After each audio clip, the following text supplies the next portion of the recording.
이제 헤드웨이트 강연 시작하겠습니다. 영화감독 이송희님 모셔서 강연 시작하실 때 박수 크게 맞아주시면 감사하겠습니다.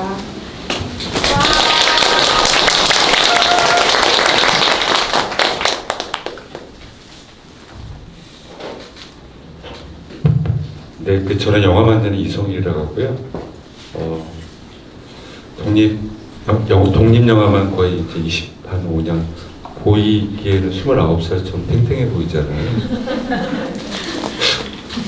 그렇게 안 봤는데 비웃음의 데시벨이 상당히 큰데 보면 29살처럼 보이지만 거의 한 26년, 7년 독립영화만 만들다 보니 잘 모르실 텐데 어쩌다가 보니 이제 기후 생태 관련해서 요즘에 또 본의 아니게 책을 내고 이래가지고 거의 매일 강의를 다니고 있어서 목 상태가 좀 좋지 않습니다. 양해 말씀 좀 드리고, 여담으로 제가 여기 올라오자마자 한번 쭉 여기 앉아 계신 분들을 뵀는데 놀랐어요. 일본의 독립영화라든지 아니면 이렇게 프로젝트 영화제들이 열리면 뒤에 이제 뭐 GV를 하거나 뭐 관련해서 방문할 때가 있잖아요. 방문을 해서 저 뒤에서 이렇게 딱 봤을 때 머리가 다 하얘서요. 대부분이 독립영화라든지 진보적인 영화들을 보시는 분들이 전공투 세대세요. 그래서 뭐 할아버지, 할머니 이런 분들이 많고 이러는데, 그래서 일본의 독립영화 관계자라든지 진보적인 영화들을 계속 구축하시려는 분들이 한국에 와서 되게 놀라세요. 여전히 한국은 독립영화라든지 뭐 이런 작은 영화제들을 보고 또 관람하고 이런 분들이, 관객층들이 되게 점단을 하시기를 굉장히 많이 놀라시더라고요. 제가 지금 이 말씀을 드린 거는 근래 봤던 관객층 중에서 머리숱이 제일 많고 까매서도 그 얘기는 너무 일본 관계자들처럼 너무 반갑다 이런 말씀을 드리려고요. 괜히 어려운 얘기 하기 전에 좀 우스갯소리하고 넘어가고요. 추출제에 관련해서 이야기를 좀 해보자고 해서 사실 되게 반가웠었고요. 제가 강의를 다녔을 때는 대부분이 이제 뭐 기초적인 이야기, 기후 생태에 관련돼서 기초적인 이야기만 하다 보니 본격적으로 좀 심화된 이야기들을 하지 못해서 늘 좀 목마른 상태였었거든요. 근데 오늘은 차포 다 떼고 추출제에 관련돼서만 이야기를 진행을 해보도록 하겠습니다. 헤드웨이트 영화 잘 재밌게 보셨나요? 네. 재밌게 봤다는 게 좀 어폐가 있죠. 이게 진지한 영화에. 근데 어쨌든 유의미있게 보셨다고 하면 되게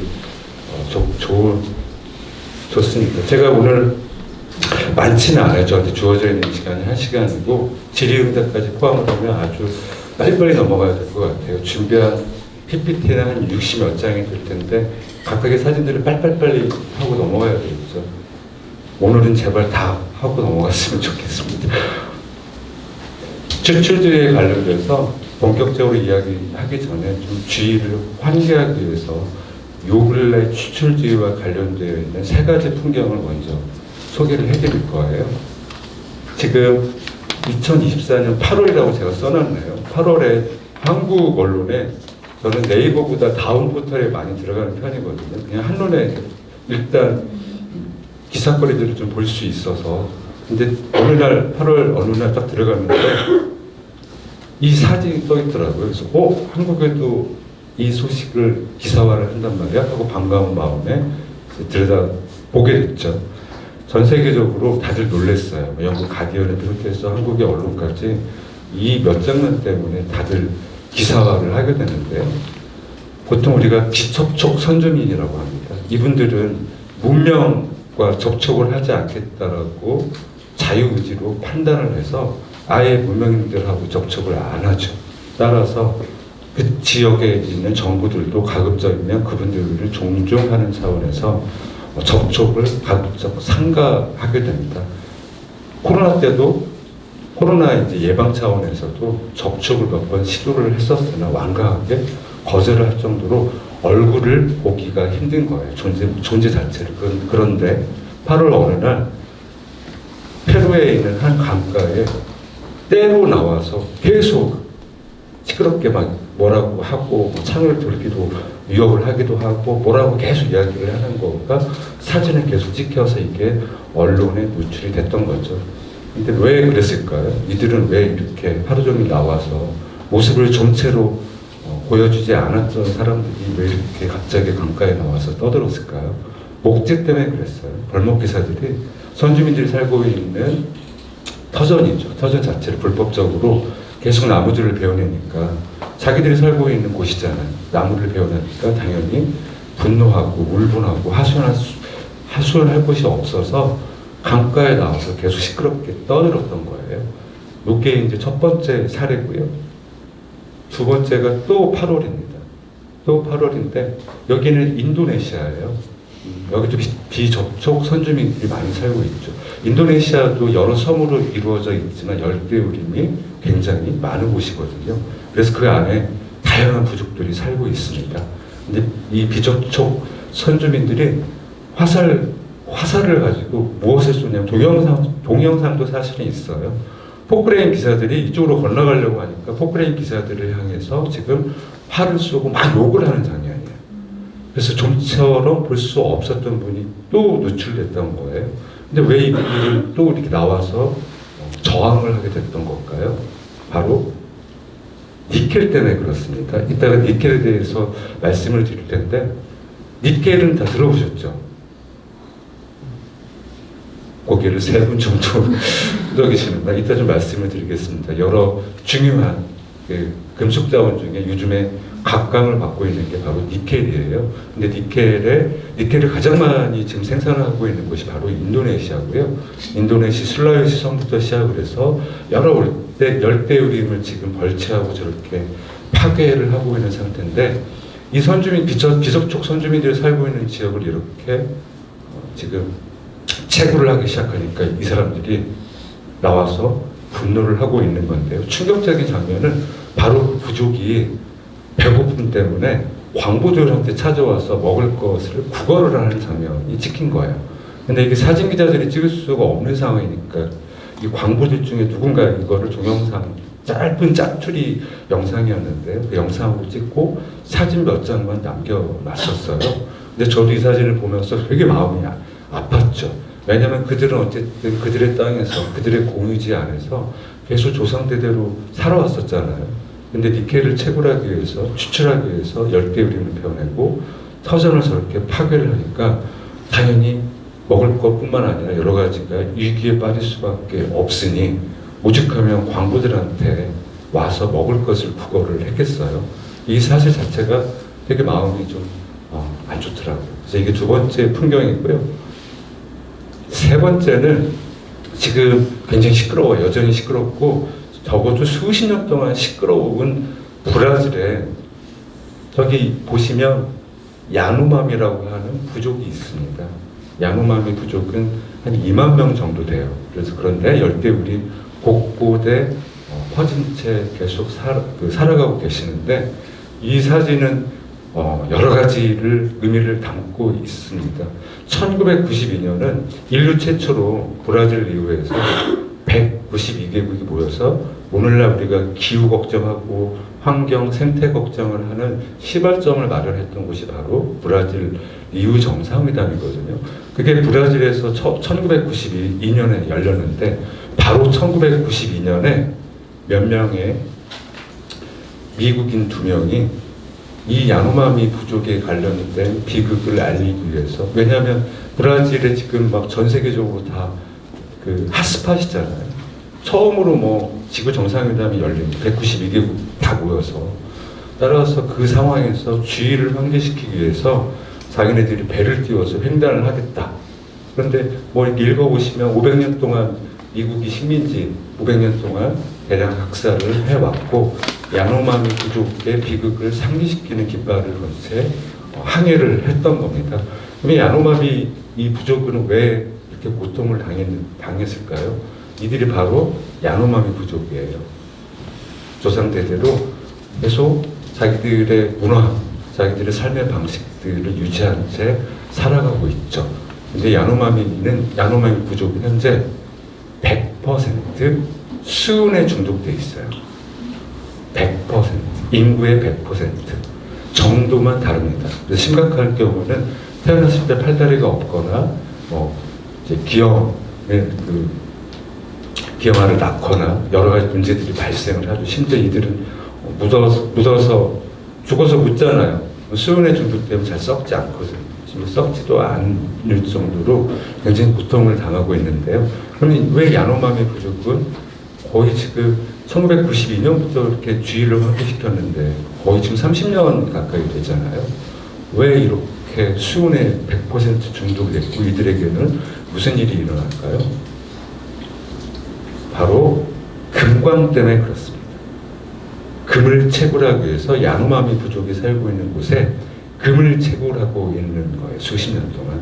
이게 지금 그 지역에 금을 추출하고 있는 광경입니다. 근데 보통은 우리가 금, 은 이런 것들을 추출을 할 때는 크게 두 가지 방식이 있어요. 나무를 떼서 가열을 시켜서 추출하는 방법이 있는데 만약에 나무가 부족하다 이러면 수은을 붓습니다. 수은을 부으면 그 안에는 금속들이 수은에 결착이 돼요.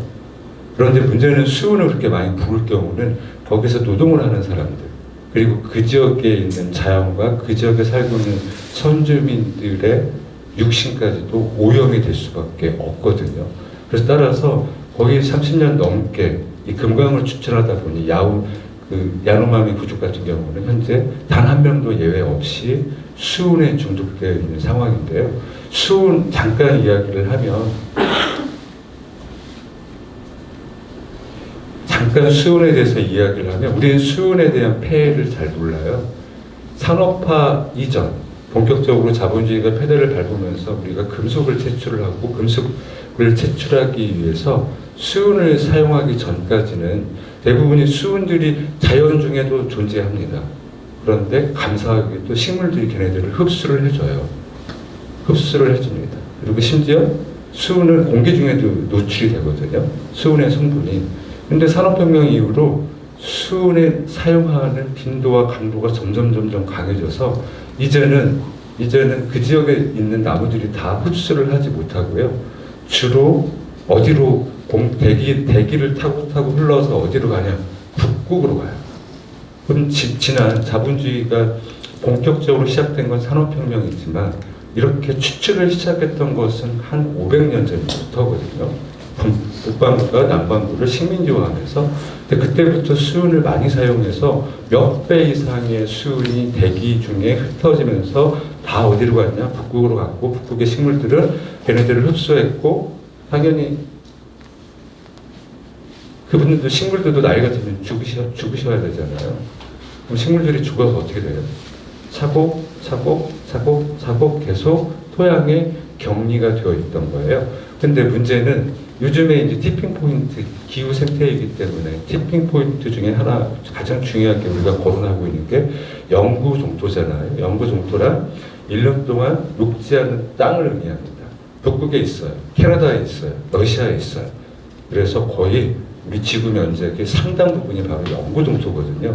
근데 기후 온난화 때문에 지구가 점점 따뜻해지니까 영구 종토가 녹기 시작하잖아요. 영구 종토가 녹으면 그래서 별명을 붙여놨어요. 과학자들이. 바로 헬게이트다.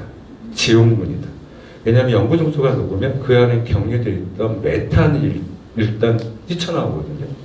메탄은 이산화탄소보다 열을 포획을 하는 능력이 20년 기준으로 봤을 때 81배 더 높습니다. 따라서 영구 종토가 녹으면 메탄이 뛰쳐나와서 막 열을 포획을 하는 거예요. 즉 지구에 불을 막 더 지르는 거죠. 근데 간과했던 게 바로 수은이에요. 수은도 격려돼 있었던 거죠. 영구 종토가. 따라서 지금 기후 생태이기 때문에 영구 종토가 녹기 시작을 했고 수은이 질질질질 녹아서 지금 어디로 가냐?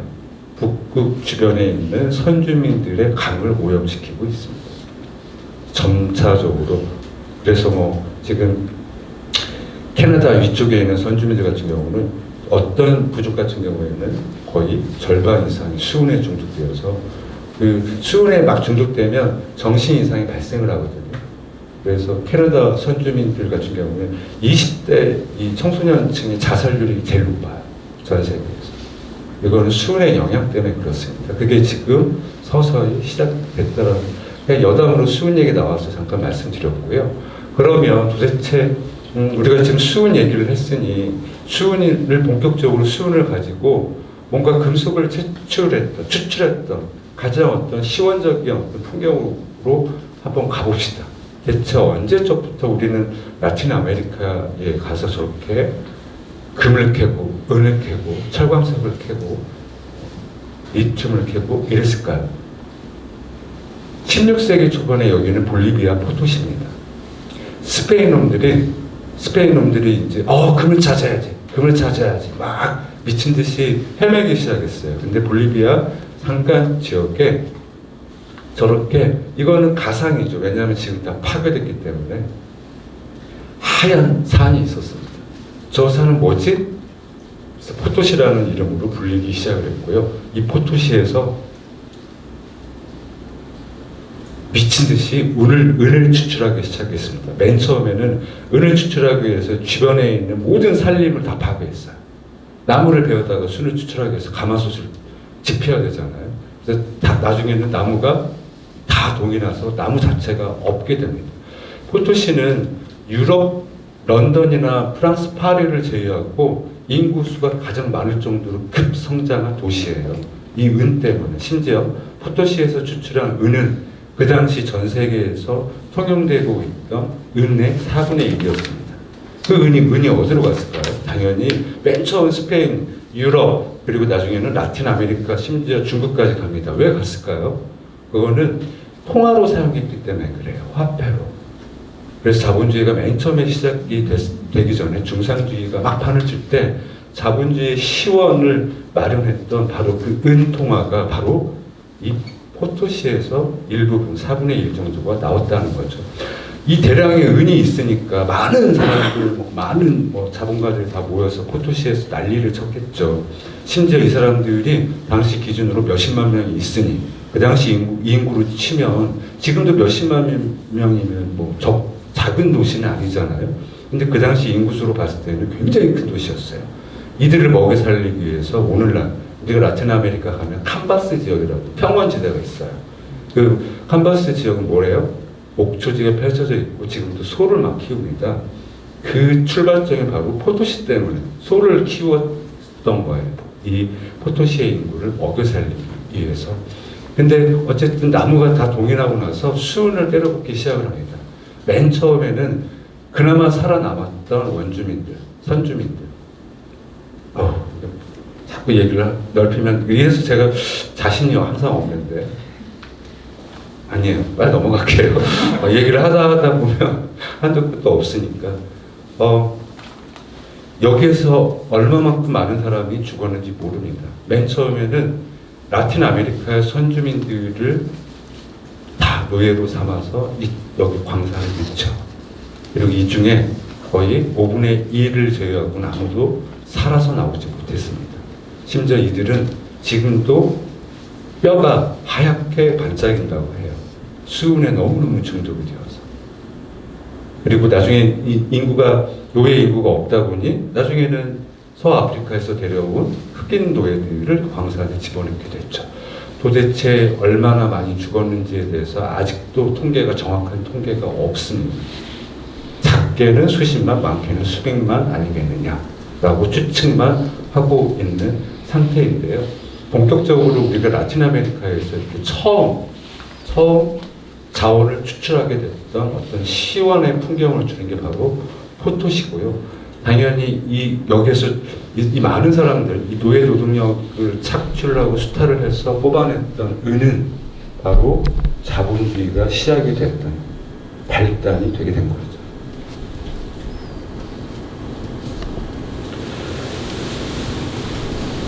포토시는 은이었습니다. 브라질은 금이었어요. 17세기에 브라질은 포르투갈 식민지였잖아요. 포르투갈이 맨 처음 가서 금이 있다는 걸 처음 발견을 했습니다. 그래서 거의 3세기 이상 계속 브라질에서 금을 추출하기 위해서 다 곳곳을 다 뒤졌죠. 이 사진은 크리스티앙 살가두인데 80년대 세라 펠라다 금강 사진은 다들 한번 보셨죠? 처음 보셨어요? 살가두 사진도 다 처음 보신 거예요, 혹시? 이런. 가장 위대한 사진 작가 중에 한 사람이고요. 이분은 정말로 여러 인류사의 비극들, 뭐 전쟁이면 전쟁, 이렇게 추출하는 장소면 또 가서 찍고 이러다가 인류애가 박살이 나서 더 이상 이 희망을 찾을 수가 없다고 생각이 들어서 브라질에 내려가서 무엇을 하기 시작했냐면 그 농장주 아들이었어요. 농장주 아들이어가지고 근데 다 나무를 베어내서 자기 아버지가 소유하고 있던 이 산 여러 개의 산이 있었는데 완전 민둥산이 돼 있었던 거예요. 그래서 내려가서 자기 부인과 함께 무엇을 했냐면 나무를 심는 걸 시작했어요. 그래서 20년 동안 나무를 그냥 아무것도 사진을 안 찍고 열심히 나무를 찍었죠. 찍었는데 지금은 열대우림이 되어서 나무를 심는 사나이로 불리고 있는 위대한 사진작가 중에 한 사람인데 이 사람 사진 중에 가장 대표적인 사진 중에 하나예요. 이 금광사진이고 관련해서 시리즈도 있습니다.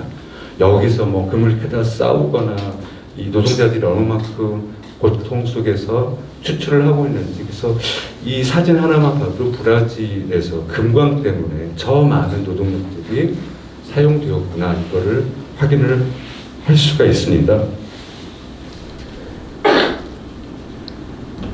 이제 추출주의에 대해서 본격적으로 이야기 말씀을 드릴 거예요. 추출주의 혹시 여기 오시기 전에 추출주의를 처음 들어보신 분이 있으신가요? 오늘 이 자리에서?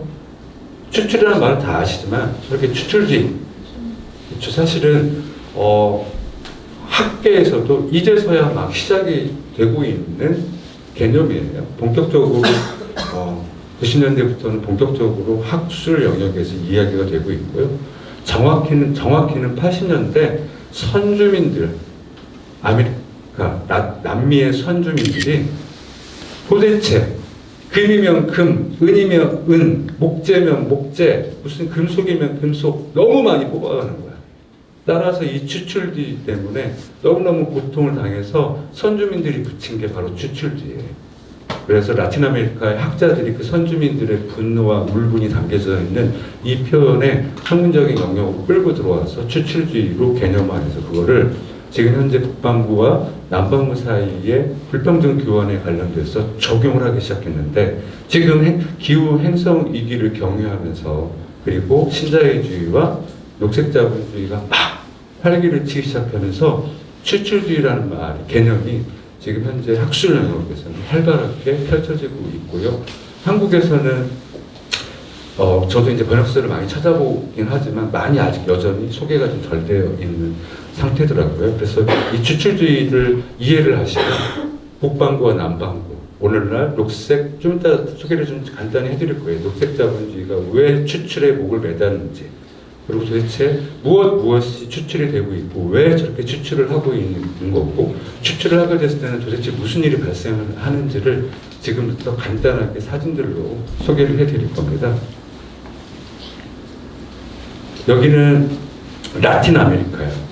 라틴 아메리카 지역인데 이렇게 보시면 각각의 이 금속들이 보이시죠? 추출을 하고 있습니다. 그러면 추출주의가 맨 처음에 시작된 것은 당연히 500년 전에 식민지화하고 나서 금이며 은이며 하여간 다양하게 금속들을 추출을 했잖아요. 그리고 식민지 시절이 언제쯤 끝났습니까? 50년대, 60년대 끝났어요. 50년대, 60년대 끝나고 나서 그때부터 신식민주의가 바로 도래를 합니다. 우리 식민지가 끝난 게 아니라 더 심화된 형태인데요. 신식민지에서는 누가 먼저 깃발을 들었냐면 세계은행이 먼저 깃발을 들었습니다. 바로 개발당국이에요. 야, 너희들 이제 식민지에서 해방이 됐잖아. 이제 개발을 하자. 너희들도 개발을 해서 우리들처럼 부유한 유럽처럼 살아야 되지 않겠니? 개발을 하고 발전을 하려면 너희들이 지금 현재 가지고 있는 자원이 풍성한 것 같아. 따라서 1차 상품, 즉 원자재를 수출하는 것이 가장 좋은 전략이다라고 계속 가스라이팅을 하기 시작을 하죠.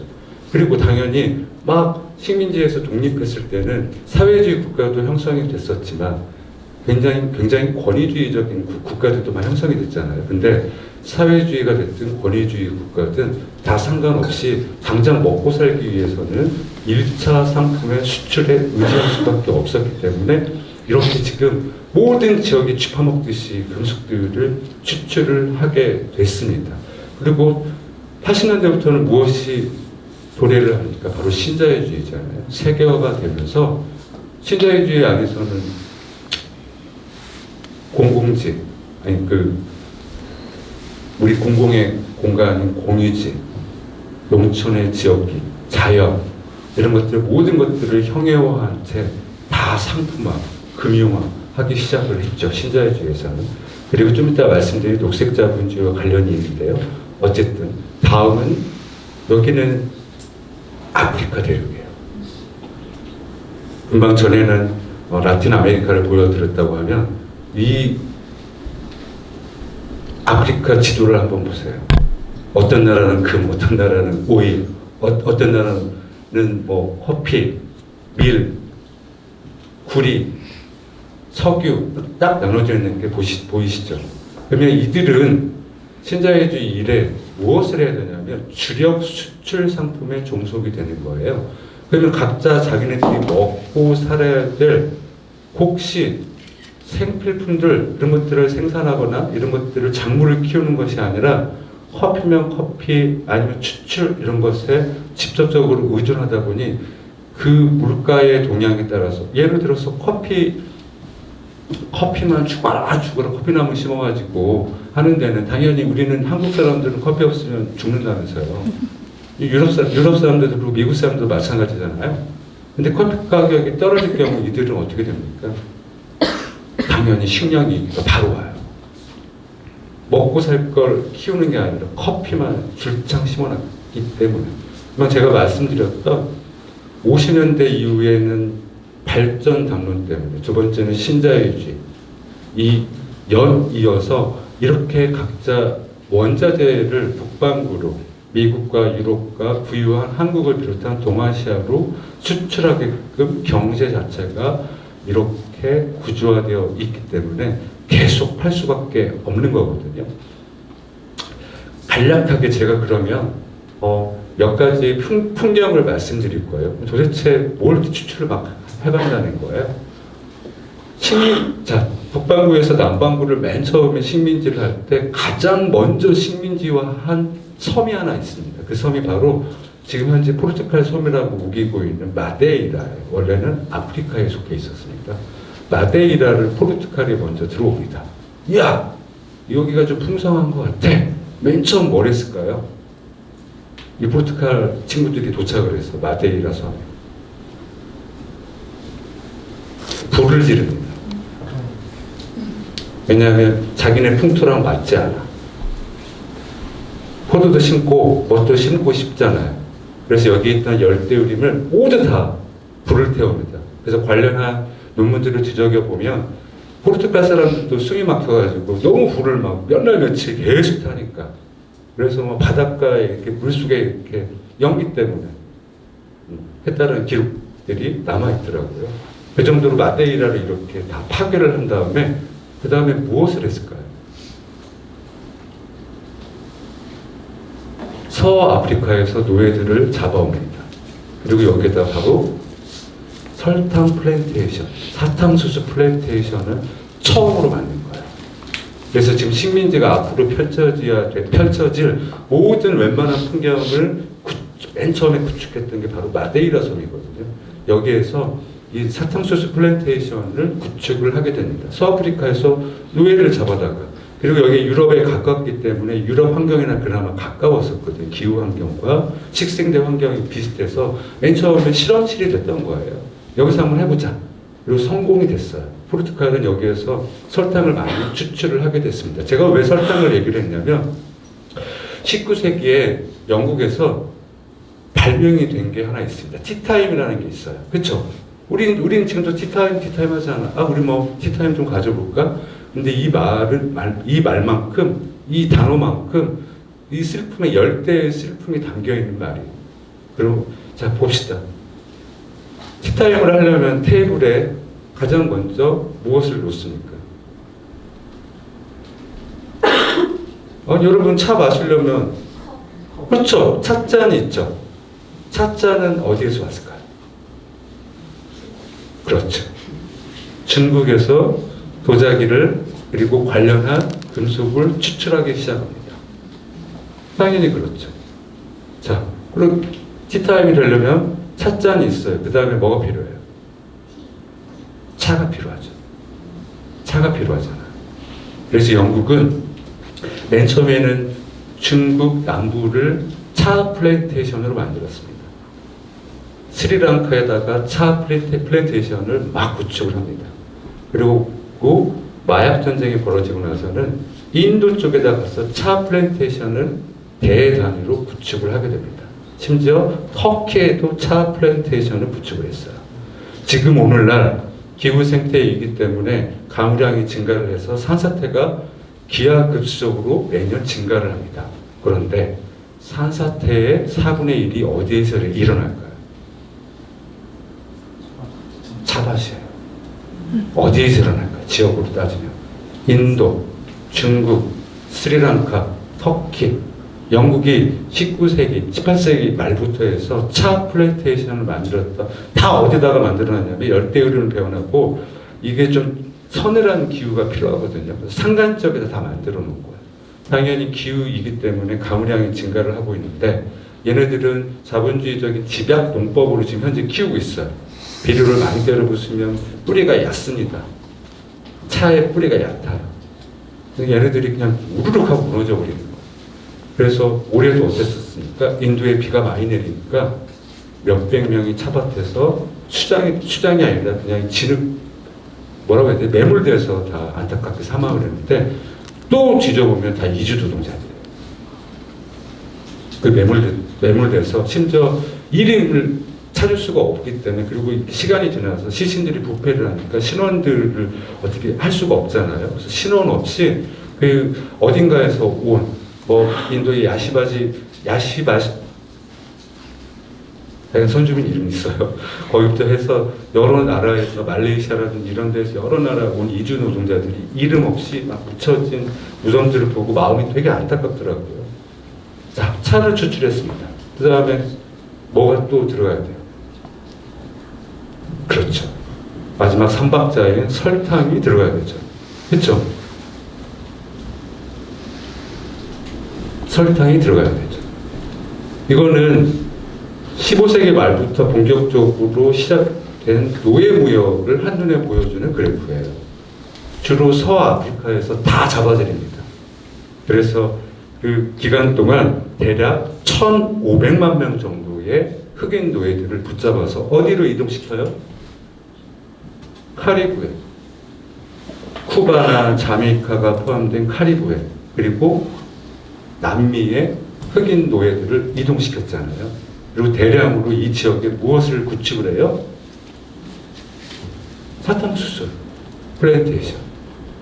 자, 그러면 설탕을 추출하기 위해서 이런 노예무역과 함께 그 라틴 아메리카에 있는 환경과 노동력을 수탈했잖아요. 자, 그럼 우린 티타임이 구성이 됐습니다. 중국에서 가져온 도자기, 그리고 인도와 여러 스리랑카를 포함한 나라에서 가져온 차, 홍차, 아프리카 대륙의 노동력, 흑인 노동력과 그리고 저 라틴 아메리카에서 추출한 바로 환경을 파괴하고 가져온 그 설탕을 넣고 이렇게 음미를 하는 거죠. 티타임. 이제 티타임을 앞으로 이제 쓰실 때 조심하시겠죠.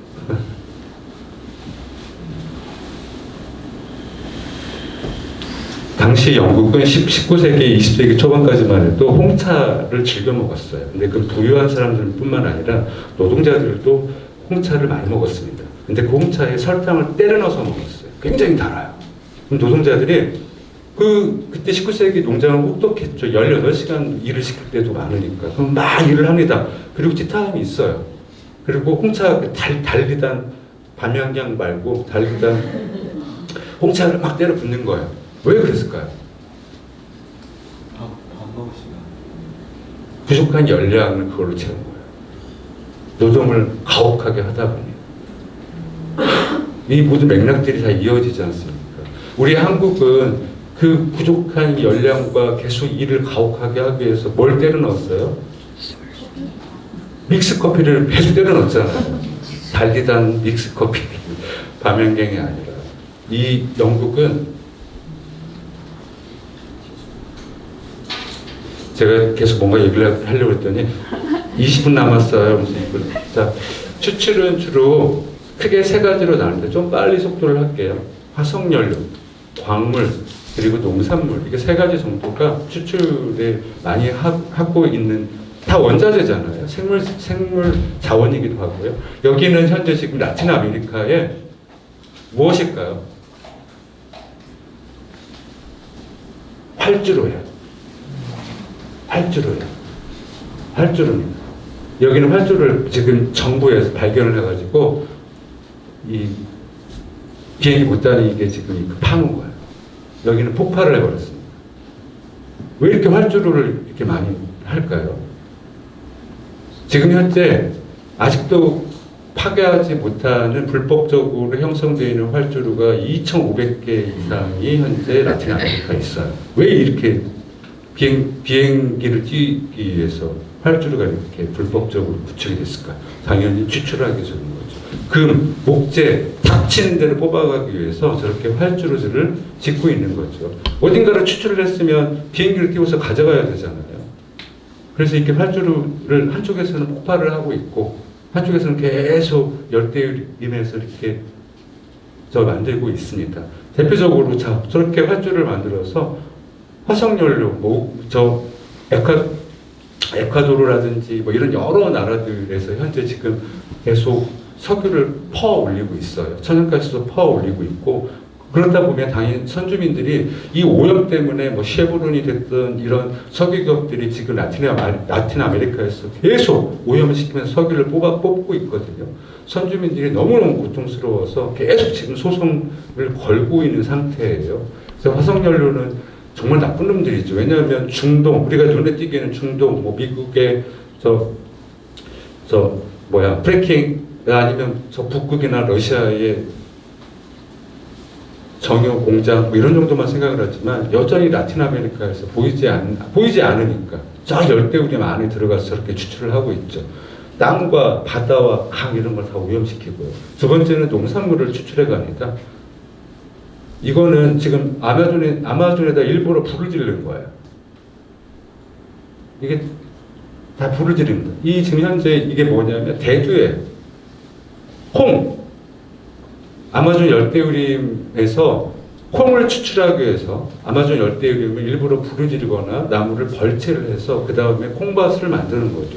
되게 단순하게 지금 우리가 이렇게 지구 바깥으로 빠져나와서 지구를 바라봅시다. 그러면 전체 아메리카 대륙이 있을 거예요. 캐나다, 미국, 멕시코까지 해서 북미, 그 다음에 카리브해, 그리고 남미가 있겠죠. 그래서 전체 대륙에 단 하나의 작물이 심어져 있어요. 바로 콩이에요. 왜 이렇게 콩을 많이 심어놨을까요? 그렇죠. 이렇게 전 지구에 지금 현재 대두에 생산되고 있는 대두의 90% 이상은 바로 사람의 입으로 들어가는 게 아니라 동물의 입으로 들어가요. 사료로 만들어서. 한국 같은 경우는 우리는 열대우림을 안 배우는 한우를 먹잖아요. 근데 그래서 우리는 무엇이 우리 입으로 들어가는지 망각을 다 하고 있죠. 그러면 한국에서 자라는 소는 뭘 먹는데? 그렇죠. 사료를 먹잖아요. 카게를 비롯한 이런 회사들이 독점적으로 공급하고 있는 사료들은 다 콩을 쥐어짜서 만든 거고요. 대부분의 그 콩은 파라과이나 아르헨티나에서 열대우림을 배워내고 오는 콩들이에요. 그래서 무한하게 콩을 추출하기 위해서 라틴 아메리카에 있는 지금 아마존이 계속 불타오르고 있는 상태인 거죠. 근데 하다 지금 현재 아마존 역사상 가장 큰 산불과 가뭄에 시달리고 있거든요. 그 첫 번째 원인은 기후 생태 위기 때문에 그런 게 아니라 화재와 부채 때문에 그래요. 그 스트레스 때문에 미기후가 붕괴되거든요. 그러면 계속 건조해지는 환경이 만들어져서 이 산불에 시달리게 되고 있는 겁니다. 한쪽으로 지금 라틴 아메리카에 보시면 콩과 그리고 목초지 거기에서 생산된 소 이렇게 콩과 소가 생산돼서 어디로 지금 가고 있는지 다 보실 거예요. 추출을 하고 있잖아요. 그럼 거기에 살고 있는 뭐 선주민들뿐만 아니라 이런 사람들의 고통은 다 지워지기도 하지만 지구의 허파라고 얘기하고 있는 열대우림 자체가 왜 파괴되고 있는지를 딱 보실 수가 있죠. 시간이 되면 이 먹거리에 관련된 설명만 해도 몇 시간을 해야 될 텐데, 자, 이건 아프리카인데요. 지금 현재 가나와 꼬티드부아르라는 나라, 단 두 나라가 서아프리카 쪽에 있어요. 근데 이 두 나라는 전체 코코아 생산량의 70%를 담당을 합니다. 근데 이 올해, 작년, 우리 초콜릿 가격이 올랐었죠. 역시 한국인들은 부유해. 올랐는지도 몰라. 꽤 많이 올랐어요. 그 기후 때문에, 가뭄 때문에 코코아 나무에 작황이 많이 안 좋았습니다. 전 세계적으로 초콜릿 가격이 너무 뛴다고 난리가 났었잖아요. 그런데 이 가나와 꼬티드부아르는 아까 말씀드렸던 것처럼 이 코코아 나무를 독점적으로 심어놨어요. 자기네들이 먹고 살아야 될 것이 없는데. 근데 지금 기후이기 때문에 많이 코코아 작황이 좋지 않고 작황이 좋지 않다라고 하면 당연히 여기는 식량 위기가 올 수밖에 없죠. 그래서 거의 100만 명 이상의 어린 아이들이 노동력이 여기에 포함이 되어 있어요. 가나와 꼬티드부아르 같은 경우는 심지어 이 아동 노동력의 10%는 불법적인 인신매매를 통해서 지금 여기에서 일을 하고 있는 상태입니다. 안타깝죠. 자, 농산물 형태들만 쭉 해도 굉장히 많은 시간이 부족할 텐데 간단하게 이렇게 소개를 했고요. 세 번째는 오늘 이야기해야 될 광물이에요. 이 지도는 라틴 아메리카에서 지금 현재 광산들이 어떻게 분포되어 있는지를 보실 수 있습니다. 푸른색들이 그냥 대략 광산이고요. 하얗게 될수록 밀집도를 보여줘요. 가장 밀집된 게 빨간 경우는 그냥 다닥다닥 붙어 있다고 생각하시면 돼요. 오늘 여러분들이 보셨던 해제추가 포함되어 있는 마이너스가 아닌데 하여간 이 지역입니다. 그 헤데이트에 그 붕괴되었던 그 광산이 바로 이 지역에 있는 거예요. 그래서 이 지도는만 보시더라도 지금 현재 광물을 얼마만큼 추출을 해 갖고 있는지를 아시겠죠. 17세기부터 포르투갈이 여기서 작살내고 난 다음에 지금 현재도 계속적으로 여기를 작살내고 있어서 여러분들이 보셨던 헤제이트의 비극들이 발생을 한 거예요. 좀 이따 또 보여드릴 겁니다. 지금 영화에서 보셨지만 이 영화 감독의 스타일상 뭔가 비극적인 장면들은 가급적 노출을 안 하고 싶었던 것 같아요. 그래서 저는 그 절제가 마음에 들었거든요. 그래도 조금 소개를 해드리기 위해서 뭐 이런 장면들이에요. 영화에서 금방 보셨던 광산에서 폐기물이 이렇게 뚝이 터져서 쏟아져 나와서 이런 비극들이 양산이 되었죠. 이런 장면은 영화에 없잖아요. 근접샷, 포스터로 사용된 근접샷은 있는데 지금 브라질에서 발생된 가장 큰 환경 오염이 바로 여러분이 보셨던 댐 사건이었거든요. 바다까지, 연안까지 피해를 어민들뿐만 아니라 거의 1,000만 명에 관련돼서 직간접적으로 영향을 받았다고 합니다. 그런데 마저 얘기를 하면 영화에서 지금 2개의 댐이 문제가 됐잖아요. 근데 영화에서는 빌레라고 하는 회사였나요? 발리였어요. 근데 50% 지분은 영국 회사가 갖고 있어요. 다국적 회사입니다. 근데 그 영화 속에 그게 소개가 안 돼서 추출제에 좀 명확하게 그림을 그리기에는 조금 아쉽다라는 생각이 들었었거든요. 절반 정도는 영국 기반의 다국적 기업이고요. 따라서 지금 무슨 일을 하고 있냐면 여기에 피해를 받았던 선주민들과 이 환경 피해 때문에 영향을 받았던 이 지역민들이 지금 영국 역사상 가장 큰 소송을 지금 벌이고 있어요. 그래서 그 영화 속에서 이유죠. 영화를 만든 다 이유죠. 지금 현재 소송 중이에요. 그 다국적 기업한테 소송을 지금 걸어서 본격적으로 지금 이제 들어가겠죠. 현재 전 세계에서 우리 자본주의가 가장 힘을 주어서 추출하고 있는 게 4대 광물이 4개예요. 구리, 니켈, 코발트, 리튬, 이게 바로 4대 광물입니다. 근데 왜 이렇게 4가지에 집중이 되어 있냐면, 당연히 기후 생태 위기가 오기도 하잖아요. 디지털보다 더 요즘에 힘을 주어서 얘기를 하는 거가 재생에너지잖아요. 그렇죠? 재생에너지를 상징적으로 보여주는 거는 전기 자동차죠. 그리고 태양광 패널이죠. 이런 전환을 위해서 이 4개의 금속이 가장 중요하기 때문에 4대 강물이라고 얘기를 하고 있거든요. 근데 그래프를 보시면 이게 본격적으로 2000년, 2010년, 2020년경에 지금 빨간색이 지금 현재예요. 까만 게 그 전에 금속 채굴량을 보여주는 건데 갑자기 훅 올라가는 거 볼 수 있죠. 여기도 마찬가지죠. 이때쯤부터 훅 올라가죠. 이게 탄소 중립을 위해서 금속 자원이 총체적으로 봐서는 6배, 하지만 각각에 따라서는 수십 배 정도 증가를 시켜야만 간신히 탄소 중립을 이룰 수 있다는 게 그들의 논리예요. 그런데 지금 앞으로 우리가 15년 동안 추출해야 될, 지구의 땅덩어리를 파헤쳐서 추출해야 될 금속의 양이 지금으로부터 11,000년에서 2013년 동안 인류가 파해서 추출했던 금속의 양과 필적 겁니다. 앞으로 15년 동안 뽑아내야 될 금속량. 그 정도로 어마무시할 수밖에 없다는 게 지금 빨간 그래프들만 봐도 단적으로 아실 수가 있잖아요. 그 정도로 지금 현재 이 전환 때문에, 녹색 전환 때문에, 녹색 자본주의가 녹색 성장이죠. 사실은 녹색의 에피를 빌려서 계속 성장을 하기 위해서 전기 자동차며 지속적으로 디지털 기술들 발전을 토대로 해서 이만큼 금속이 필요하다는 거예요. 자, 코발트 볼까요? 콩고 민주공화국은 전체 코발트 생산량 중에 70%가 바로 이 콩고 민주공화국에서 나옵니다. 근데 5살, 6살 먹은 아이들한테 하루 $1씩을 주고 계속 코발트를 지금 추출을 하고 있잖아요. 한번 볼까요?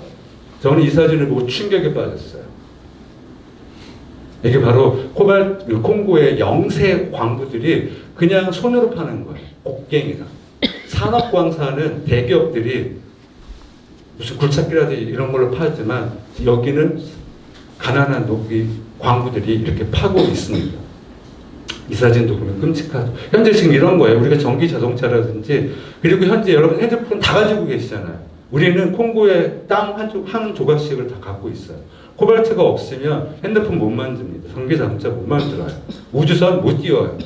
일론 머스크는 하루에 천문학적인 돈을 버는 동안 이 꼬마는 이 안에 작은 몸을 구겨서 들어갑니다. 왜 이 소년들이 여기에서 안에 들어가냐면 작은 땅을 파도 들어갈 수 있을 정도 체구가 작기 때문에 그렇죠.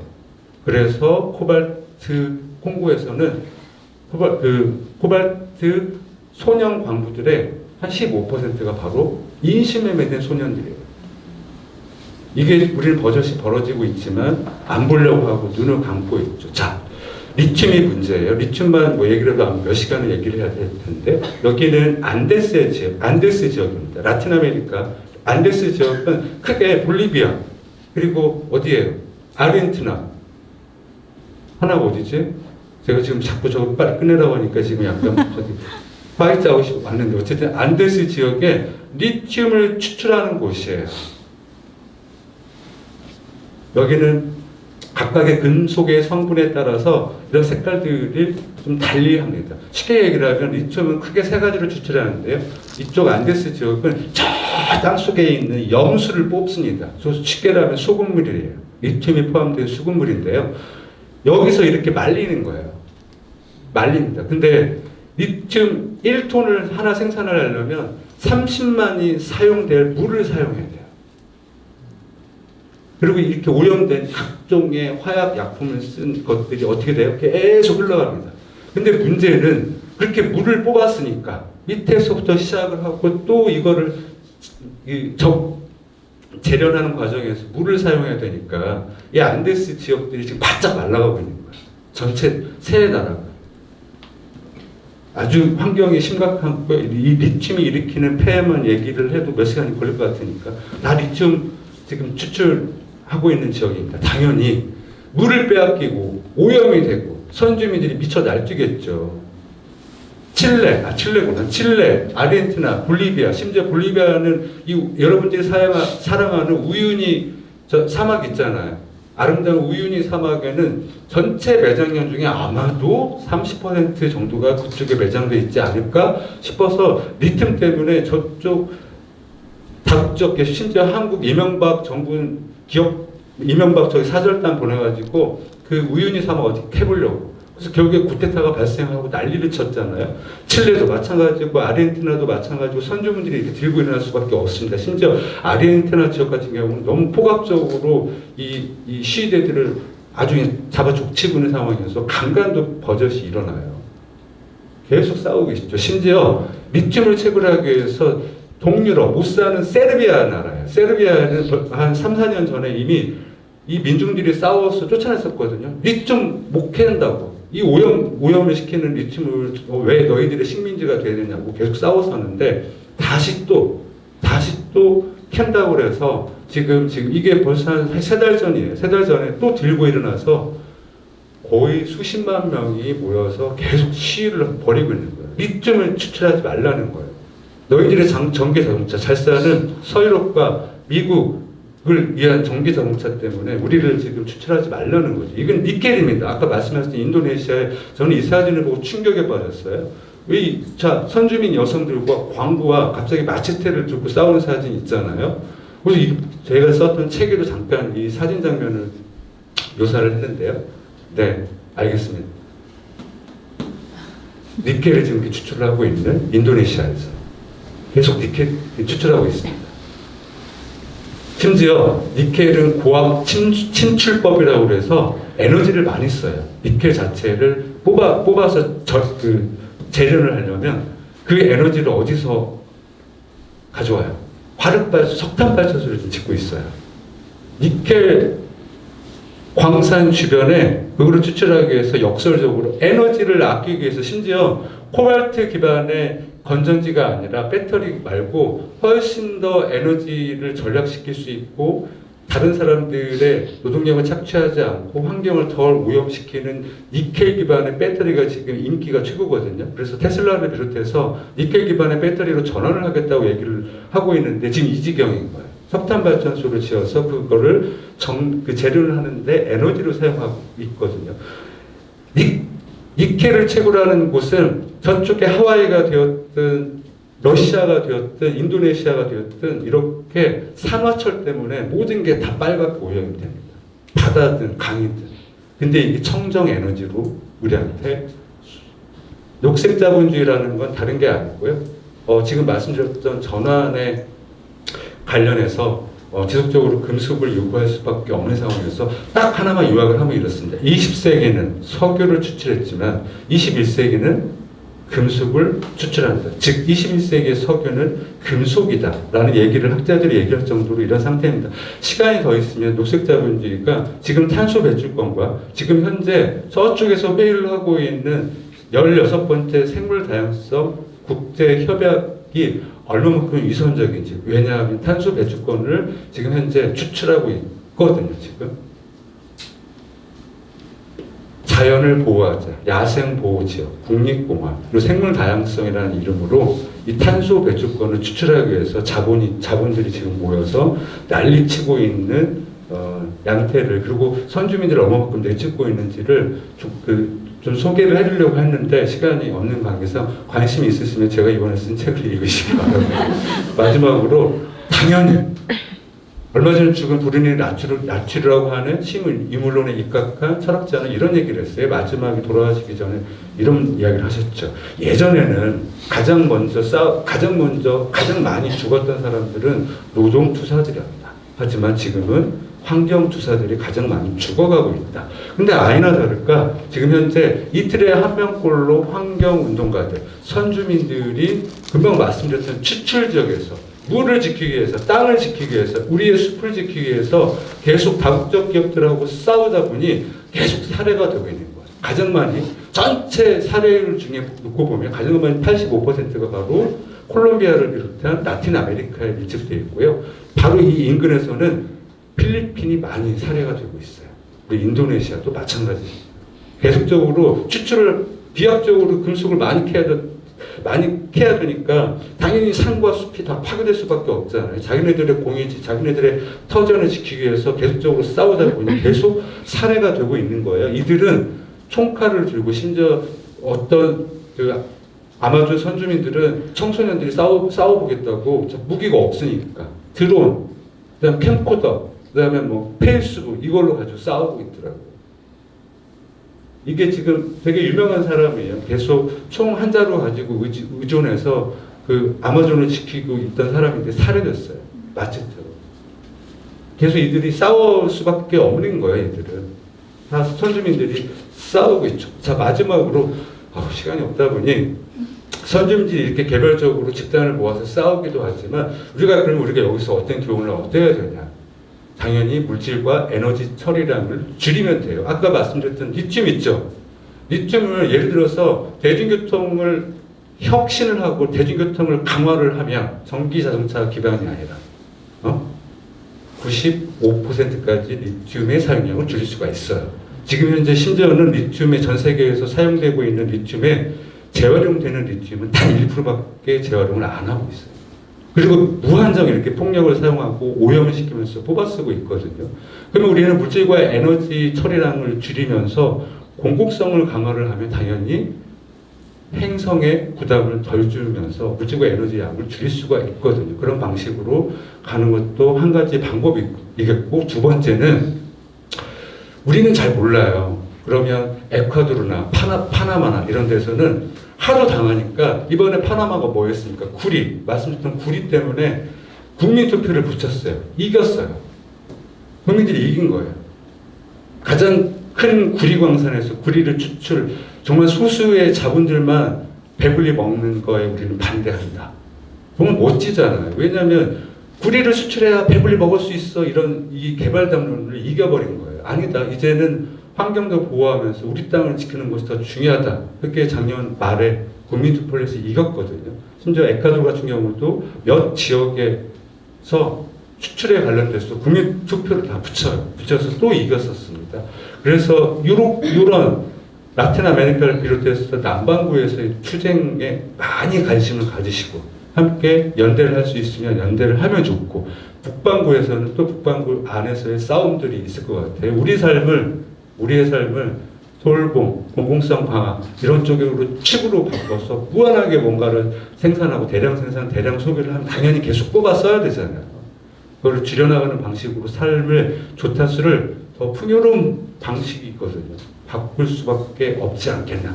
그래서 양쪽으로 우리는 저쪽 남쪽을 봐야 되지만 또 이쪽에서는 할 수 있는 것들을 계속 꾸준히 해야 된다. 이런 말씀으로 오늘 제 부족한 이야기는 시간 관계상 사실은 제가 말이 많아서요. 이 준비한 PPT만 얘기를 해도 아마 30시간은 해야 될 것 같은데 부족한 이야기 어쨌든 들어서 감사드립니다. 고맙습니다. 이거 다 끝난 거예요? 뭐 질문을 할 시간도 끝난 거죠? 저희는 시간이 괜찮은데 감독님 가셔야 될 것 같아요. 뭐 혹시 질문 한두 개만 있으면 받고 가겠습니다. 혹시 제가 너무 빨리 네, 시간이 별로 없어가지고 혹시 질문이 있으신가요? 한 두어 개 뭐 있으면 좀 제가 말씀드렸던 거를 토대로 해서 더 이어가 볼까요? 없으시면 제 미모만 그냥 다 관람하시고 가는 거예요. 혹시 괜찮으시면 아까 이야기 조금 짧게 줄여서 해주셨던 그 생물 다양성과 관련한 이야기를 해주실 수 있어요? 짧게 볼게요. 우리나라에서 가장 존경받는 최재천 그 선생님의 그 스승이라고 얘기하는 에드워드 윌슨 들어보셨죠? 전 세계에서 가장 존경받는 생태학자, 생물학자잖아요. 이 윌슨이 말년에 어떤 걸 얘기를 했냐면 지금의 기후 생태 위기를 막기 위해서는 절반의 지구 패러다임을 선택해야 된다. 이 얘기는 지구의 절반을 인간의 손때가 묻지 않는 야생 지역으로 만들자라는 얘기예요. 그러면 숲도 막 형성이 되고 야생동물도 많아져서 생물 다양성도 풍성해지고 괜찮아 보이잖아요. 심지어 사회주의자들이 최근에 한국에도 번역이 됐어요. 두 명의 사회주의자가 이 전략을 이어받아서 또 지구의 절반 프로젝트에 대한 책을 썼더라고요. 근데 단순한 질문입니다. 여기에 살고 있던 사람은 어디로 가야 됩니까? 그랬더니 윌슨이 버벅거렸어요. 생각을 안 하고 사는 거죠. 그럼 물어본 거예요, 간단히. 거기 있는 사람, 심지어 거기에 주로 야생보호지역으로 분류되고 있는 지역은 선주민들이 태고적부터 조상 대대로 살아왔고 이미 지구의 생물다양성의 80%를 지키면서 자연과 함께 살아가고 있는데 왜 굳이 그 사람들을 쫓아내서 야생동물보호구역을 만드냐라는 질문 앞에서 얘기를 못하죠. 그래서 나중에는 선주민들도 보호하는 차원에서 하자는 얘기예요 라고 한 발 물러섰죠. 쓸데없는 얘기였고요. 19세기부터 야생보호구역, 국립공원 이런 것들이 등장한 게 미국의 19세기부터예요. 우리가 잘 알고 있는 요세미티라든지 미국에 굉장히 큰 공원들이 많잖아요. 국립공원들. 거기에 누가 살고 있었어요? 한인 선주민들이 살고 있었죠. 그럼 이들을 쫓아내기 위해서 대량 학살, 추출 과정들이 기마대를 이용해서 다 쫓아냅니다. 심지어. 근데 이들이 상상한 거 뭐였냐면 백인들의 이상향을 만들고 싶었어요. 특히 노르딕 이상향. 고대 참나무가 있고 야생동물들이 아름다운 야생동물들이 거닐 수 있는 아름다운 지대. 즉 유럽에서 건너왔잖아요. 미국 친구들은. 이들이 보기에 이미 유럽은 산업화 때문에 다 오염됐어. 따라서 여기랑 대비되는 아름다운 야생의 공간. 그래서 백인들의 꿈꾸는 에덴의 공간을 만들고 싶은데 이미 거기에는 선주민들이 살면서 오염을 시키고 있는 거야. 뭔가 막 나무를 자르네. 안 돼. 그리고 막 다른 저 이주해 오는 저 라틴 쪽에서 이주하고 사람들이 이주하고 이러니까 이들을 다 쫓아내버린 거예요. 그래서 만들어진 게 국립공원입니다. 이 국립공원에 나중에는 벨기에 왕이 요세미티 공원을 방문해요. 19세기에. 방문을 하고 나서 이게 너무 좋은 아이디어다 해서 콩고에다가 국립공원을 처음으로 이식을 합니다. 그때부터 본격적으로 아프리카 지역의 국립공원 다 만들어지기 시작해요. 넷플릭스에 들어가시면 비룬가라고 하는 다큐멘터리가 있습니다. 심지어 저기 상까지 후보에 올랐어요. 오스카상 후보까지 오른 작품이에요. 근데 이 영화를 보시면 멸종위기종인 고릴라를 지키기 위해서 그 국립공원이 있습니다. 비룬가라고 하는 국립공원이 있고 거기에서 막 레인저들이 사투를 벌이는 안타까운 이야기를 하고 있는데 그러면 질문을 바꿔서 해요. 여기 살고 있던 사람들은 어디로 갔어요? 그렇잖아요. 50년대부터 수십만 명이 강제로 추출당했어요. 야생동물 보호라는 이유만으로. 지금도 이 콩고 지역은 계속 국립공원이 커지고 있는데요. 박격포를 심지어 마을에 쏩니다. 여성들을 전시관광처럼 강간을 해서 내쫓아요. 야생동물을 보호하기 위해서. 마사이족입니다. 케냐를 비롯해서 여러 나라에 분포되어 있지만 가장 많이 분포되어 있는 것이 케냐예요. 그리고 마사이족들은 조상 대대로 목축업을 하면서 살아왔죠. 근데 국립공원 때문에 지난 거의 마사이족의 70%, 80%가 추출됐습니다. 그럼 이들은 어디로 갔을까요? 도시의 슬럼가로 가서 마약에 빠지거나 술에 빠져서 자살률이 정말 높아요. 그리고 나머지 여전히 여기에서 살아가고 있던 마사이족들을 지금 2022년, 2023년, 2024년 계속 지금 추방하고 있는 거예요. 여기에 모델을 만든 게 바로 지르맥이라고 하는 독일 사람인데요. 이 사람이 만든 게 뭐냐? 세렝게티입니다. 여러분들 막 세렝게티에 와우 뭐 하는 거 아시잖아요. 세렝게티. 그리고 이 지르맥은 자기 아들과 함께 다큐도 찍어서요. 아카데미상 다큐멘터리 상도 받았어요. 심지어 굉장히 하니까 유명한 사람이에요. 유명한 사람인데 이 사람이 케냐의 마사이족들을 계속적으로 쫓아냈었는데 이 장면이 바로 쫓아내는 장면이에요. 근데 제가 왜 이런 말씀을 드리냐면 오늘날 탄소 배출권을 국방부에서 정말 썩어버린 이데올로기예요. 제가 국방부에 있는 한 공장입니다. 그러면 나는 절대적으로 탄소를 감축하는 게 아니라 예를 들어서 10 중에서 5를 배출하고 5를 계속 감축을 시켰어요. 그러면 사실 우리는 요구를 하면 5까지 마저 감축을 해야 되는데 이들은 그냥 난 5 정도만 하고 5는 어디에다가 하냐면 이쪽에다 나무를 심으면 돼. 혹은 어디 지역을 보호를 하는 데에다가 돈을 지불하면 돼요. 나무를 심는 회사, 어딘가를 생물다양성으로 보호하는 지역에다가 돈을 주면 탄소 배출권을 돈을 주고 사는 거예요. 그 탄소 배출권을 사면 인증이 되기 때문에 이 배출하고 있는 오에 대한 면죄를 얻습니다. 너는 너의 죄를 사하노라. 면죄, 중세 시대에 있었던 면죄처럼 면죄를 주는 거예요. 절대적으로 감수하는 게 아니라. 그러면 이 탄소 배출권 때문에 여기에 계속 살고 있던 선주민들은 땅을 잃을 수밖에 없는 거예요. 심지어 라틴 아메리카 같은 경우는 다 쫓아요. 다 쫓아내고 이미 있던 나무를 다 베어냅니다. 그리고 유칼립투스를 심어요. 유칼립투스는 나무 중에서 가장 빨리 자라는 나무기도 하지만 얘네들은 펄프로 상대거든요. 그래서 빨리 자라면 막 잘라가지고 팔아먹는 거예요. 그래서 지금 전 세계적으로 산불을 지도를 놓고 펴보세요. 지중해가 됐든 그리고 가장 산불이 많은 곳이 칠레거든요. 딱 보면 다 유칼립투스가 심어져 있습니다. 이게 탄소 배출권 때문에 그런 거예요. 그리고 심지어 탄소 배출권도 팔아먹고 나무도 팔아먹으니 선주민들 내쫓고 계속 하고 있는 거죠.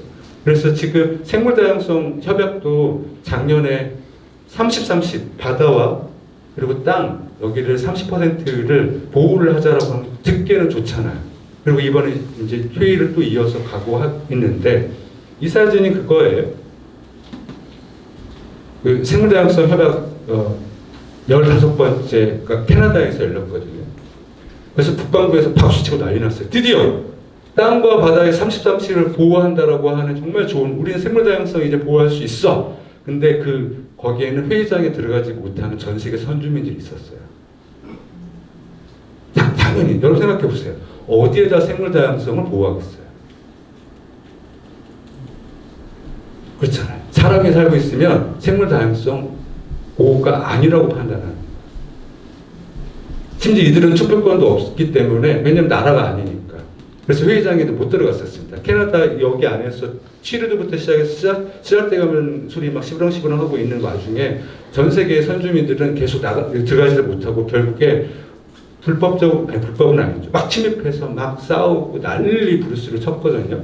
근데 아니나 다를까. 이번에 현재 COP16이 열리고 있어요. 열리고 있는데 그 회의장에 탄소 배출권을 장사를 하려고 하는 금융자본과 대기업 로비스트들이 수백 명이 전용기를 타고 와서 회의장 로비를 가득 채워놨어요. 그리고 이 선주민들은 여전히 초대받지 못하고 있고. 이제 그런 논리들이 있다. 간단하게 말씀드리면 생물다양성과 탄소 배출권 때문에 전 세계 곳곳에서 이런 추방과 수탈이 벌어지고 있는데요. 더 관심 있으시면 아주 디테일하게 제가 이번에 쓴 책에 어마무시한 데이터를 가지고 써놨다. 네, 이 말씀을 드리고 정말로 마무리를 하도록 하겠습니다. 오늘 감사드립니다. 고맙습니다.